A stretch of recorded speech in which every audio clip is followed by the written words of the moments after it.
Namun ada juga yang ini tetap juga, ibu ini gampang, bapak ini paling dinasihatin dengerin aja.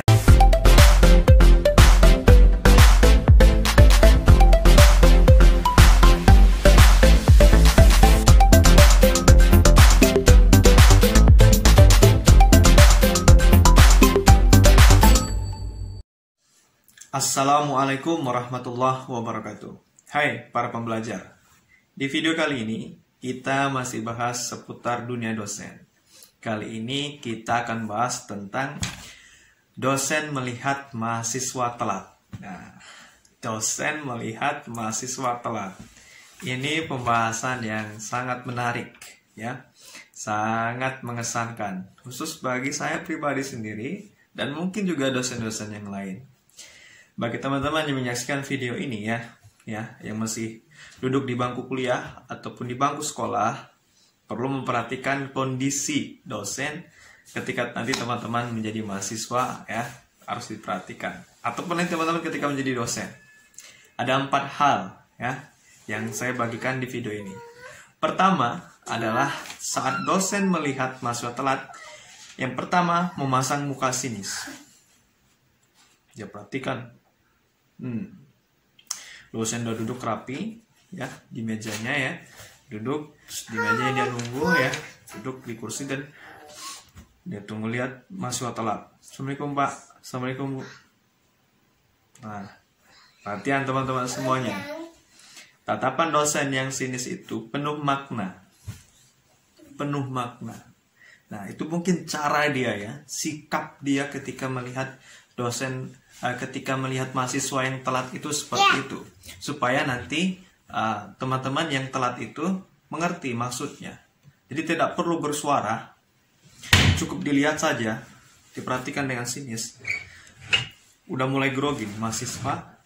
Tujuannya apa? Dosen berlaku seperti itu agar mahasiswa sadar, agar mahasiswa mengerti ya, supaya tidak telat lagi. Kita tidak bahas di sini kenapa sebab mahasiswa itu telat.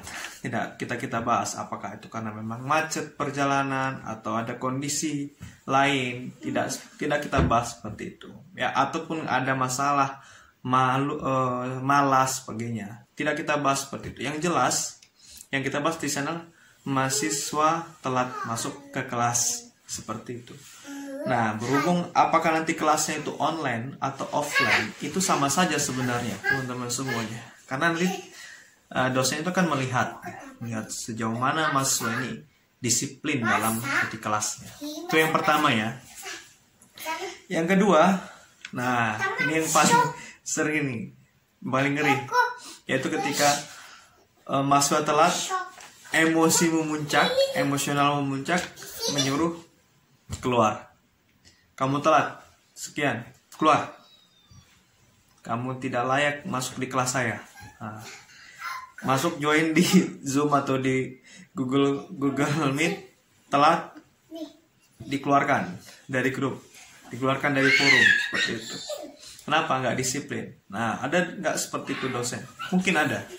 Maka perlu teman-teman berhati-hati.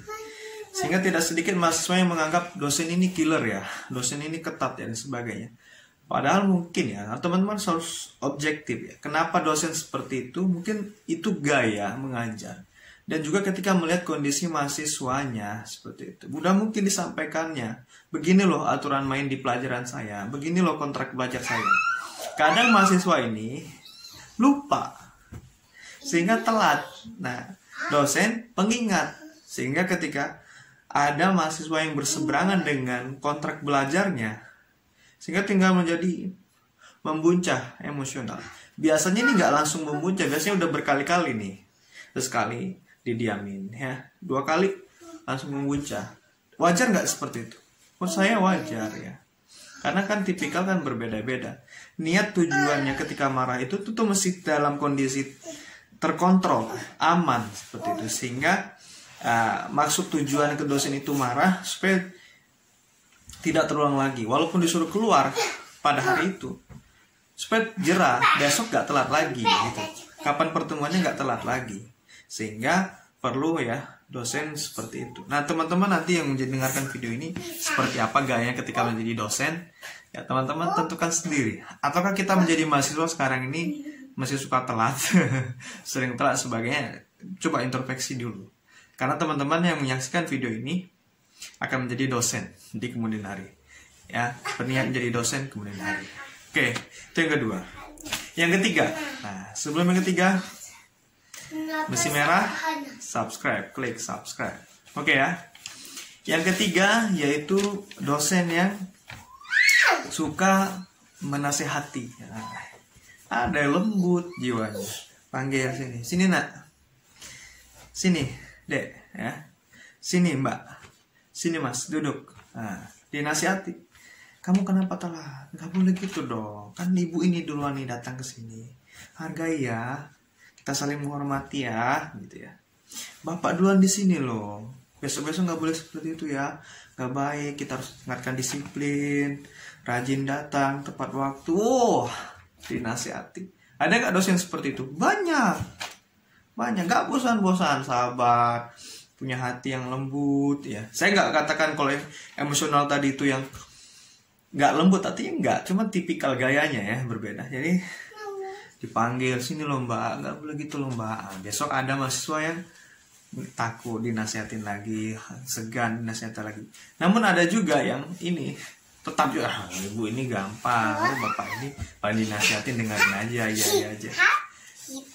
Kita nggak bisa bilang seperti itu, tapi memang ada anggapan. Makanya tergantung tipikal dosen ketika mahasiswa telat seperti apa. Maka penting sekali lagi bagi kita ya, kesadaran itu, kesadaran bersama. Dosennya sudah datang tepat waktu, disiplin ya. Dan mahasiswa juga harus berusaha disiplin. Terus bagaimana? Misalkan dosennya yang telat. Itu nanti kita bahas next time. Mungkin teman-teman yang nonton video ini, Pak Dinil nih bahasnya mahasiswa telat. Gimana kalau dosen telat? Next time kita bahas. Next time. Tapi kali ini kita bahas video tentang mahasiswa telat itu. Jadi ada yang dinasihati dengan baik ya, seperti itu. Itu yang ketiga. Yang keempat nih, ini yang sedikit teman-teman harus riskan ini adalah mengaitkan dengan nilai. Mengaitkan dengan nilai. Jadi mahasiswa telat itu dikaitkan dengan nilai. Nah, dia lihat langsung kena nilainya. Sekian. Biasanya ini cenderung kepada punishment. Telat sekali kurang nilai sekian. Telat 2 kali kurang nilai sekian. Jika seperti itu teman-teman yang mendengarkan video ini menjadi mahasiswa, harus berhati-hati. Besok gak boleh telat lagi. Tapi kalau boleh objektif, bagi teman-teman yang disiplin harus kasih nilai bagus. Biasanya sih seperti itu. Ada punishment, ada pemberian hukuman, ada reward, pemberian hadiah atau pemberian penghargaan seperti itu. Sehingga apa? Ketika dalam menegur atau memberikan kesadaran kepada mahasiswa supaya tidak telat, itu memang porsinya tepat ya. Supaya porsinya tepat sehingga bisa dikatakan dosen-dosen itu ingin mengetahui ya secara nyata, ingin melihat perubahan dari mahasiswa itu, sehingga perlu ada sebuah aturan main. Nah, itu yang teman-teman harus ketahui. Dan juga kadang berbagai ya, dosen-dosen juga kadang-kadang nggak hanya satu tipikal saja ya. Keempat tipikal tadi itu ya, yang saya sebutkan tadi, itu biasanya ada yang dicampur baur. Ada yang kadang ya nggak terus-terusan marah, enggak, tapi ada juga yang dinasihati. Namun kecenderungan untuk lebih kepada satu poin ya, itu tentu ada. Makanya perlu diambil kesimpulan bahwa apapun alasannya ya, apapun kondisinya, mahasiswa telat itu, baik telat masuk kelas online ataupun masuk kelas offline, itu nggak baik. Itu nggak baik ya, nggak baik, harus dihindari. Kalau memang kita khilaf, kita memang salah, sekali telat nggak masalah, itu normal ya telat. Tapi kan harus ada perubahan, jangan tiap hari telat gitu loh. Bayangkan ketika teman-teman di sini jadi dosen ya, saya jadi dosen, ketika tiap pertemuan saya dia telat, kira-kira gimana? Kalau Anda posisi saya, marah nggak? Tegur nggak? Berikan kesadaran nggak? Tentu. Seperti apa caranya? Tentu harus diatur, aturan mainnya harus ada.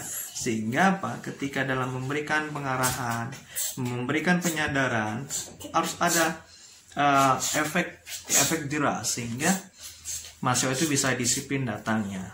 Ketika gini ya, karena kita perlu menghargai kontrak waktu. Kontrak waktu belajar itu sangat penting dalam kita melakukan proses belajar mengajar. Oleh karena itu, teman-teman semuanya, sebagai penutup, maka usahakan bagi mahasiswa ya yang suka telat, yang sering telat dan biasanya telat, stop, hentikan, dan mulai bersama-sama berkomitmen dengan dosennya, datang tepat waktu, mulai perkuliahan dengan waktu, baik kelas itu online maupun kelas itu offline, gunakan waktu itu sebaik-baiknya. Mudah-mudahan dengan kita rajin datang ke kelas, kita ikuti perkuliahan dengan baik ya, dengan disiplin, ilmu yang kita dapat menjadi berkah. Terima kasih sudah menonton video vlog dosen kali ini. Kita sambung di vlog dosen selanjutnya. Terima kasih. Assalamualaikum warahmatullahi wabarakatuh.